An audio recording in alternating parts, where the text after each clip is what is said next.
I'm not afraid to talk about it. 68-year-old Lisa Larson not is a be breast embarrassed by it cancer either. survivor. She credits that survival to a breast MRI. Ahead of her mammogram last year, she talked to her doctor about getting one. I had said to her, I'm thinking this year I might want to do an MRI because I know my mammogram's going to come back and say I have dense tissue.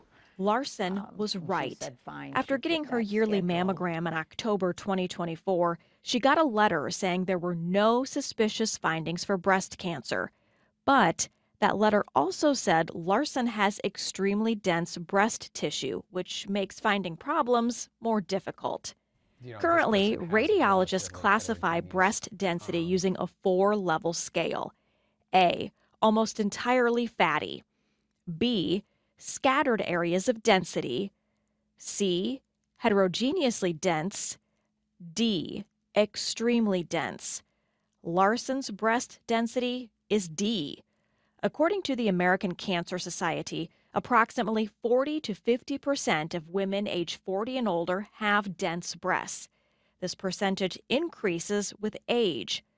Radiologist Dr. Robert Dolan at Mercy Medical Center in Cedar Rapids says having more dense tissue as opposed to fat in the breasts can make it harder to spot cancer on the standard mammogram. The dense breast tissue shows up as white on a mammogram, and if there is a lot of the tissue that's there, small things could live inside that tissue that we wouldn't be able to see on a mammogram. Dr. Dolan says additional testing is recommended for women with dense breasts and for women with an elevated lifetime risk.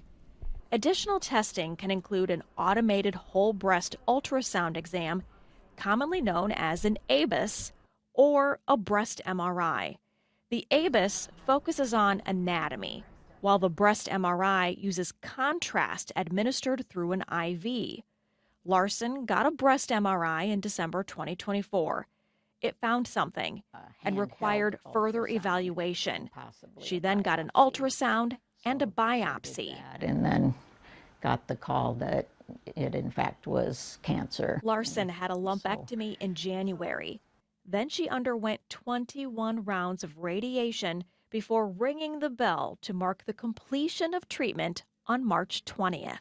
My oncologist told me that it would probably be 2 to 3 years before this tumor would have shown up on a mammogram. And as it is, I was a stage 2, but it was considered caught early because of the MRI. Dr. Dolan says the breast MRI is currently the most sensitive test available for finding breast cancer. To give really good diagnostic accuracy, having the IV and having the contrast on board is really what gives us the edge. With a breast MRI, anything that is suspicious is going to take up that contrast and light up. You can be more confident reading the breast MRI that you're not missing anything.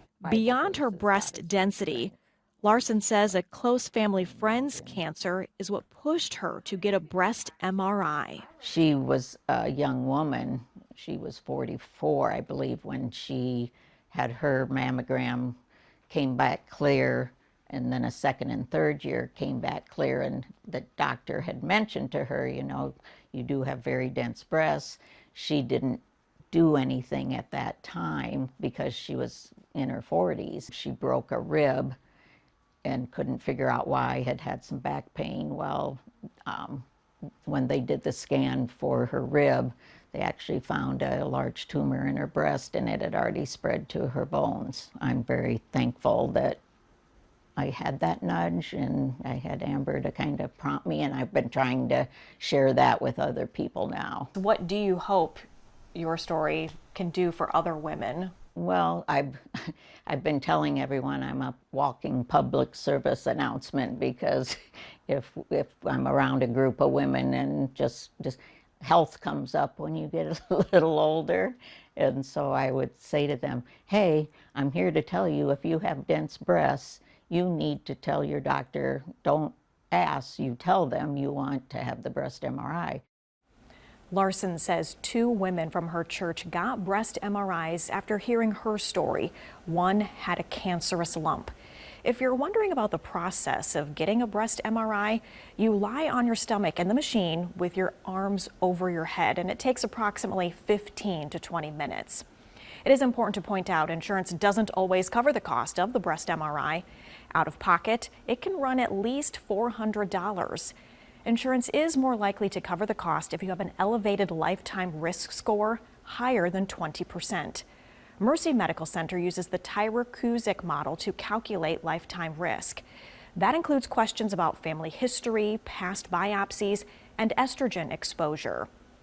Mercy just started using a new contrast-enhanced mammogram.